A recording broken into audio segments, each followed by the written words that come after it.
The ജേർണലിസ്റ്റിലേക്ക് തുടർച്ചയായ 13 രാത്രികളിൽ Iranian കേന്ദ്രങ്ങൾക്ക് നേരെ അമേരിക്ക നടത്തിയത് സമാനതകളില്ലാത്ത ശക്തമായ വ്യോമാക്രമണം തന്നെയായിരുന്നു. ഇതിന് തിരിച്ചടിയായി ഇറാൻ ഇതുവരെ അമേരിക്കയുടെ സൈനിക താവളങ്ങൾ നേരിട്ടിട്ടില്ലാത്ത വിധത്തിലുള്ള ശക്തമായ തകർച്ച ലക്ഷ്യമിട്ടുകൊണ്ട് തന്നെ തുടർച്ചയായ ആക്രമണങ്ങൾ അമേരിക്കൻ സൈനിക കേന്ദ്രങ്ങൾക്ക് നേരെയും നടത്തി. എന്നാൽ കഴിഞ്ഞ 2 രാത്രികളിലായി ഇന്ന് 3-ാം ദിനം പകലും ചേർത്ത് US പരിപൂർണ നിശബ്ദതയിലേക്ക് പോയിരിക്കുകയാണ്. അതായത് ഇറാനെ ഇപ്പോൾ തകർക്കും, ഹോർമൂസ് ഇപ്പോൾ പിടിച്ചെടുക്കും, ഇറാന്റെ ആണവശേഷി ഇല്ലാതാക്കുമെന്നൊക്കെ പ്രഖ്യാപിച്ച് ട്രംപ് ഇതുവരെയില്ലാത്ത ഭയാനകമായ തിരിച്ചടി ഇറാന് നൽകാൻ പോകുന്നു എന്ന പ്രതീതി ഒരു വശത്ത് സൃഷ്ടിക്കുമ്പോഴാണ് US ഭാഗത്തു നിന്ന് പൊടുന്നനെയുള്ള ആയുധം താഴെവെക്കൽ ഉണ്ടായത്. 2 ആഴ്ചക്കിടയിൽ ഇതാദ്യമായാണ് ഈ മേഖലയിൽ യുദ്ധത്തിന്റെ തീവ്രത ഇത്രത്തോളം കുറയുന്നത് എന്നുള്ളതാണ് ഏറ്റവും പ്രധാനപ്പെട്ട കാര്യം. വെള്ളിയാഴ്ച അടച്ചിട്ട മുറിയിൽ ചേർന്ന ട്രംപിന്റെയും ക്യാബിനറ്റ് അംഗങ്ങളുടെയും ഉന്നതതല യോഗത്തിന് തൊട്ടു മുൻപ് വരെ ഇറാനെതിരെ അതിശക്തമായ ആക്രമണത്തിന് ട്രംപ് ഒരുങ്ങിയിരുന്നതാണ്. എന്നാൽ അതുണ്ടായില്ല. പ്രധാനപ്പെട്ട ഒരു കാരണം എന്താണെന്ന് ആദ്യമേ പറയാം. ഇറാന്റെ മിസൈലുകളുടെ പ്രഹരശേഷി ഭയാനകമാം വിധം ഉയർന്നിരിക്കുന്നു എന്ന് ട്രംപ് തിരിച്ചറിഞ്ഞു. പിന്നെ ഒരുപാട് കാരണങ്ങളുണ്ട്, അതിലേക്ക് വരാം.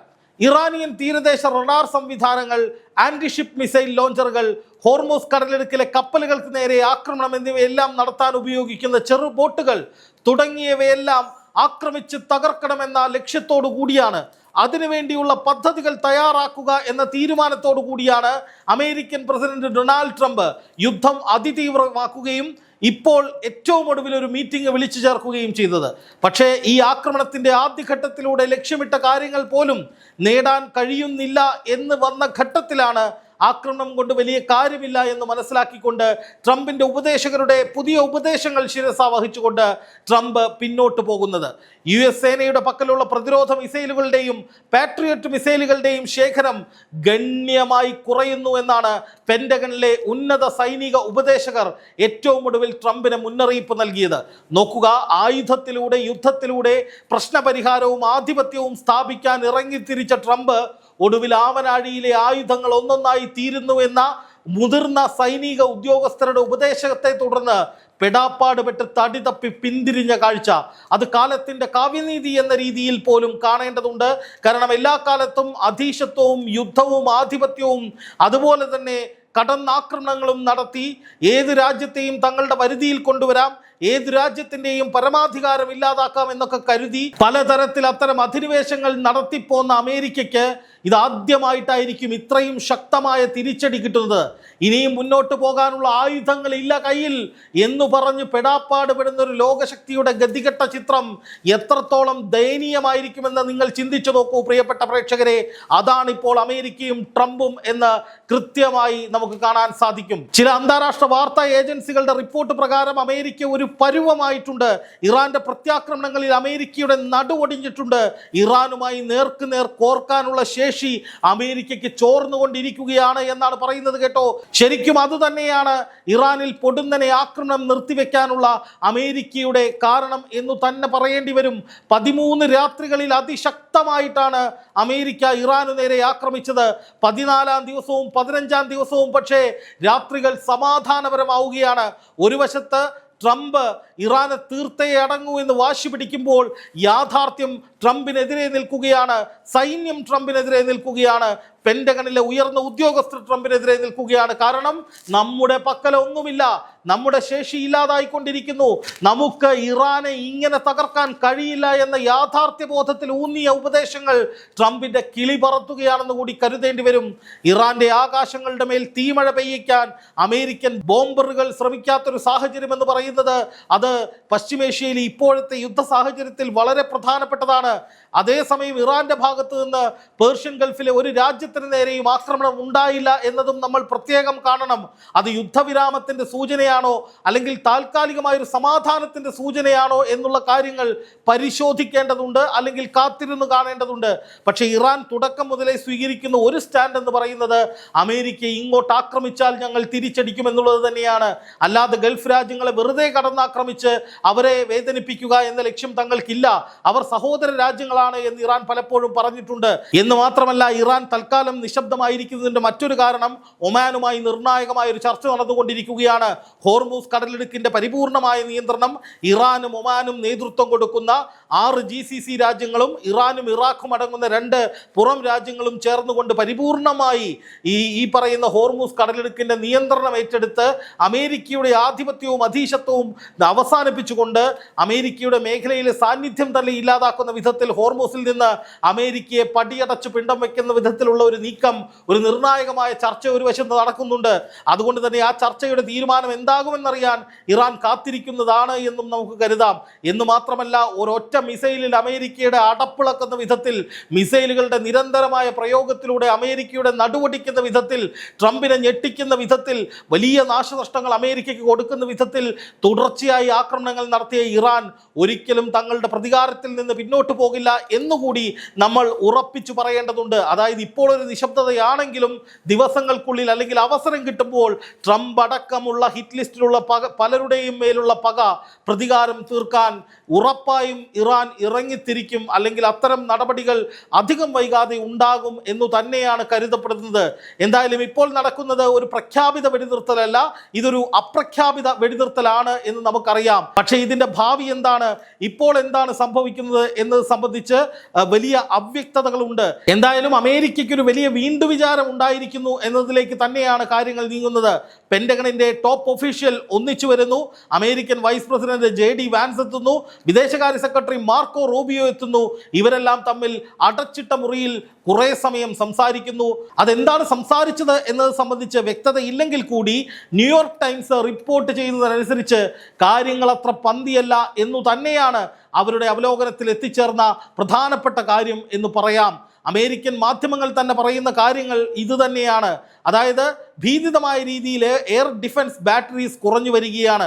അതായത് വ്യോമ പ്രതിരോധ സംവിധാനങ്ങൾക്ക് വേണ്ട സന്നാഹങ്ങളുടെ അളവ് വലിയ തോതിൽ ഭീതിജനകമായ രീതിയിൽ കുറഞ്ഞു വരുന്നു.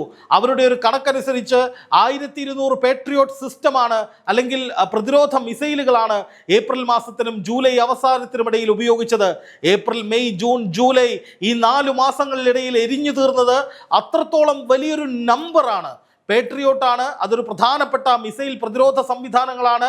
3-4 മിസൈലുകൾ ചേരുന്ന എയർ ഡിഫൻസ് സംവിധാനമാണ്. ശത്രുവിൻ്റെ മിസൈലുകൾ ആകാശത്ത് വെച്ച് തന്നെ തടുക്കത്തക്ക രീതിയിലുള്ള ഒരു വലിയ സംവിധാനമാണ്. അപ്പോൾ അത് കുറഞ്ഞു വരുന്നു എന്ന് പറയുന്നത് അമേരിക്കയുടെ പ്രതിരോധം തന്നെ അപകടകരമായ അവസ്ഥയിലേക്ക് നീങ്ങുന്നു. അല്ലെങ്കിൽ ഇറാൻ ഇനിയും ആക്രമിച്ചു കഴിഞ്ഞാൽ വലിയ നാശനഷ്ടങ്ങൾ ഈ മിസൈലുകൾ തടയാൻ കഴിയാത്തത് കൊണ്ട് ഉണ്ടാകുമെന്ന അവസ്ഥയിലേക്ക് ഗൾഫ് രാജ്യങ്ങളെ എത്തിക്കാൻ പോകുന്നു. അവിടെയാണല്ലോ അമേരിക്കയുടെ സൈനിക കേന്ദ്രങ്ങൾ. അപ്പോൾ സർവ്വതും തകർക്കുന്ന വിധത്തിൽ ഇറാന് അതിവേഗത്തിൽ മുന്നോട്ട് പോകാൻ കഴിയുന്ന സാഹചര്യം തൊട്ടടുത്തെത്തിയിരിക്കുന്നു എന്ന് മനസ്സിലാകുന്നിടത്തു കൂടിയാണ് അമേരിക്ക യുദ്ധം നിർത്തണമെന്ന അതിഗുരുതരമായ അവസ്ഥയിലേക്ക്, ആ ഒരു ഘട്ടത്തിലേക്ക് എത്തിയത് എന്നുള്ളതാണ് മനസ്സിലാക്കാൻ സാധിക്കുന്നത്. എയർ ഡിഫൻസ് ഇല്ലാതെ എങ്ങനെയാണ് സൗദി അറേബ്യ ഉൾപ്പെടെയുള്ള അല്ലെങ്കിൽ ഒമാൻ, ഖത്തർ, ബഹ്റൈൻ, UAE ഒപ്പമുള്ള രാജ്യങ്ങളെ സംരക്ഷിക്കാൻ കഴിയുക എന്നതാണ് ഏറ്റവും പ്രധാനപ്പെട്ട ചോദ്യം. അമേരിക്കയ്ക്ക് ഈ രാജ്യങ്ങൾക്ക് സംരക്ഷണം കൊടുക്കാൻ കഴിഞ്ഞില്ലെങ്കിൽ പിന്നെ അമേരിക്കൻ താവളങ്ങൾ അവിടെ ഉണ്ടായിട്ടെന്താണ് കാര്യം? അതുകൊണ്ട് തന്നെ അമേരിക്ക അവിടെ നിന്ന് ചവിട്ടി പുറത്താക്കുന്ന അവസ്ഥയിലേക്ക്, ഗൾഫ് രാജ്യങ്ങളുടെ മുമ്പിൽ മുഖം നഷ്ടപ്പെടുന്ന അവസ്ഥയിലേക്ക് ഒരു അന്തരീക്ഷം ഉണ്ടാകാനുള്ള സാധ്യതകൾ തൊട്ടു മുന്നിൽ വന്ന് നിൽക്കുകയാണ്. ഒരുപക്ഷെ ഈ യുദ്ധതന്ത്രത്തിൽ ഇറാൻ ഏറ്റവും പ്രധാനമായി ഉയർത്തിക്കാട്ടുന്ന ഒരു കാര്യവും ഈ പറയുന്ന അമേരിക്കയ്ക്ക് എന്താണ് ഗൾഫിൽ കാര്യം, ഗൾഫ് രാജ്യങ്ങൾ അമേരിക്കയെ പുറത്താക്കണം എന്ന കാര്യം ഏറ്റവും പ്രധാനമായി പറയുന്നത് ഇറാനാണ്. കുറെ കാലമായി ഇറാൻ പറഞ്ഞിടത്തേക്ക് കാര്യങ്ങൾ എത്തുന്ന ഒരു ഘട്ടത്തിലാണ് അമേരിക്ക പൊടുന്നനെ യുദ്ധം നിർത്തിവെച്ച് ഒന്നുകിൽ പ്രതിരോധ സംവിധാനങ്ങൾ കൂട്ടാനും അല്ലെങ്കിൽ ഈ പറയുന്നത് പോലെ ഒരു ഗ്യാപ്പ് എടുത്ത ശേഷം വീണ്ടും യുദ്ധത്തിലേക്ക് ഇറങ്ങാനും വേണ്ടിയുള്ള ഒരു സമവായത്തിന് വേണ്ടി, ഒരു സാവധാനത്തിന് വേണ്ടി ഈ യുദ്ധം നിർത്തിവെച്ചിരിക്കുന്നത് എന്നാണ് ഇപ്പോൾ മനസ്സിലാക്കേണ്ടത്. എന്തായാലും അമേരിക്കയുടെ സെനറ്റിലായാലും കോൺഗ്രസിലായാലും ഒക്കെ ട്രംപിനെതിരെ വലിയ നീക്കങ്ങൾ നടക്കുന്നുണ്ട്. യുദ്ധ അനുമതി ട്രംപിനെ മാത്രമായി കൊടുക്കുന്ന രീതിയിലേക്ക് കാര്യങ്ങൾ മാറിയിട്ടില്ല. അതായത് ട്രംപിന് തോന്നിയതുപോലെ യുദ്ധം ചെയ്യാൻ കഴിയാത്തൊരു സാഹചര്യം അമേരിക്കയിൽ ഉണ്ടാകുന്നുണ്ട്. അതോടൊപ്പം അമേരിക്കയിലെ മനുഷ്യാവകാശ പ്രസ്ഥാനങ്ങൾ അടക്കം, അമേരിക്കൻ ജനതയിൽ ഒരു വലിയ വിഭാഗം അടക്കമൊക്കെ ഈ പറയുന്ന അമേരിക്കൻ പ്രസിഡന്റ് ഡൊണാൾഡ് ട്രംപിന്റെ നീക്കങ്ങൾക്കെതിരായി നിലപാട് സ്വീകരിക്കുന്നത് നമ്മൾ കാണേണ്ടതുണ്ട്. കാരണം എന്തിനു വേണ്ടിയാണ് ഈ യുദ്ധം, എന്തു നേട്ടമാണ് അമേരിക്കയ്ക്ക് ഇത് ഉണ്ടാക്കുന്നത്? ഇറാന്റെ ആണവ വിഷയവും മറ്റു കാര്യങ്ങളും ഒക്കെ ആയിരുന്നു ആദ്യഘട്ടത്തിൽ ഈ യുദ്ധത്തിൽ വിഷയമായിരുന്നതെങ്കിൽ ഇപ്പോൾ ദാ ഹോർമൂസ് കടലെടുക്ക് 4 മാസമായി അടഞ്ഞു കിടക്കുന്നു. ഹോർമൂസിനെ കുറിച്ച് മാത്രമാണ് സംസാരിക്കുന്നത്, ആണവ ഭീതിയെക്കുറിച്ചടക്കമുള്ള വിഷയങ്ങൾ സംസാരിക്കുന്നേയില്ല. അപ്പൊ യുദ്ധ ലക്ഷ്യം മാറുന്നു. ഇറാന്റെ ഭരണമാറ്റമടക്കമുള്ള അമേരിക്ക മുന്നോട്ട് വെച്ച വിഷയങ്ങൾ ഇപ്പോൾ വിഷയമേ അല്ലാതാകുന്നു. അങ്ങനെ അമേരിക്കയ്ക്ക് സകല ഇടത്തു നിന്നും തിരിച്ചടി കിട്ടുന്നു.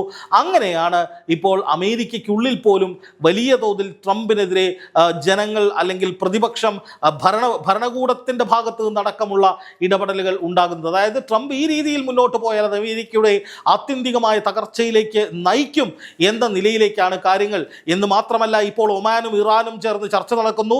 ഒമാനും ഇറാനും ചേർന്ന് ഒരു കൺസോർഷ്യം ഉണ്ടാക്കുന്നു. അതിൽ GCC രാജ്യങ്ങളെ കൂടി ഉൾപ്പെടുത്തുന്നു. ഇറാഖും അതിന്റെ ഭാഗമാകുന്നു. അങ്ങനെ 8ഓളം രാജ്യങ്ങൾ ചേർന്നുകൊണ്ട് ഹോർമൂസിലെ കാര്യങ്ങൾ നിയന്ത്രിക്കുന്ന ഒരു കൺസോർഷ്യം, ഒരു കമ്മിറ്റി നിലവിൽ വരാനുള്ള സാധ്യതയാണ് ഇപ്പോൾ നടക്കുന്നത്. അങ്ങനെ വന്നു കഴിഞ്ഞാൽ പിന്നെ അമേരിക്കയ്ക്ക് എന്ത് കാര്യമാണ് ഹോർമൂസിലുള്ളത്? ഹോർമൂസിൽ നിന്ന് അമേരിക്ക പുറത്തു പോകേണ്ട സാഹചര്യം വരും. അതായത് പശ്ചിമേഷ്യയിലെ കാര്യങ്ങൾ തീരുമാനിക്കാൻ പശ്ചിമേഷ്യൻ രാജ്യങ്ങൾക്ക് സാധിക്കും, ഒറ്റക്കെട്ടായി നിൽക്കും. ഹോർമൂസിൽ അതിന്റെ തുടക്കം വരും. അങ്ങനെ വരുമ്പോൾ ട്രംപ് അല്ലെങ്കിൽ അമേരിക്ക വെളിയിൽ പോകുന്ന സാഹചര്യം വരും. അതുകൊണ്ടാണ് ഇപ്പോൾ അമേരിക്ക പറഞ്ഞതനുസരിച്ച് ഈ പറയുന്ന മുമ്പ് മധ്യസ്ഥ ചർച്ചകൾക്ക് പോയിരുന്ന ഖത്തറും പാകിസ്ഥാൻ അടക്കമുള്ള രാജ്യങ്ങളും കാര്യമായി വിജയിക്കാൻ കഴിയാത്തത്. കാരണം ഇറാന് മനസ്സിലായി അമേരിക്ക പറയുന്നത് കേട്ട് തങ്ങൾക്കരികിലേക്ക് വരുന്ന മധ്യസ്ഥ രാജ്യങ്ങളുമായി ചർച്ച നടത്തി ഒരു ഒത്തുതീർപ്പിലെത്തുമ്പോൾ അവിടെ അമേരിക്ക ജയിക്കുകയാണ്. അപ്പോൾ അത്തരമൊരു സാഹചര്യം ഉണ്ടാകാതെ ഗൾഫ് രാജ്യങ്ങൾ മാത്രം തീരുമാനിച്ചൊരു കൂട്ടായ്മ ഉണ്ടാക്കി ഇവിടുത്തെ കാര്യങ്ങൾ ഗൾഫ് രാജ്യങ്ങൾ അതുപോലെ ഇറാഖും ഇറാനും ഒക്കെ ചേർന്ന് GCC രാജ്യങ്ങളും ഒക്കെ ചേർന്ന് ഇവിടുത്തെ കാര്യങ്ങളിൽ ഒരു തീർപ്പുണ്ടാക്കി സമാധാനപരമായി കാര്യങ്ങൾ മുന്നോട്ട് പോയാൽ പിന്നെ അമേരിക്കയ്ക്ക് ഇവിടെ മുതലെടുപ്പ് നടത്താൻ സാഹചര്യമില്ലാതെ വരും.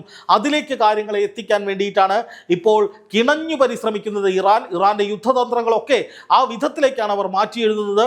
അത് വിജയിക്കുന്നതിൻ്റെ ലക്ഷണങ്ങളും ഇപ്പോൾ കാണുന്നുണ്ട്. എന്തായാലും യുദ്ധവുമായി മുന്നോട്ട് പോയാൽ ഒന്നും നേടാൻ കഴിയില്ല എന്ന് ട്രംപിനെ അടിച്ചിരുത്തി മനസ്സിലാക്കി കൊടുക്കുന്ന കാര്യത്തിൽ ഇറാൻ വിജയിച്ചിരിക്കുന്നു. അതാണ് ഇപ്പോൾ പൊടുന്നനെ ട്രംപ് ആയുധം താഴെ വെച്ചതിന് പിന്നിലെന്ന് തന്നെയാണ് ഞങ്ങൾ വിലയിരുത്തുന്നത്.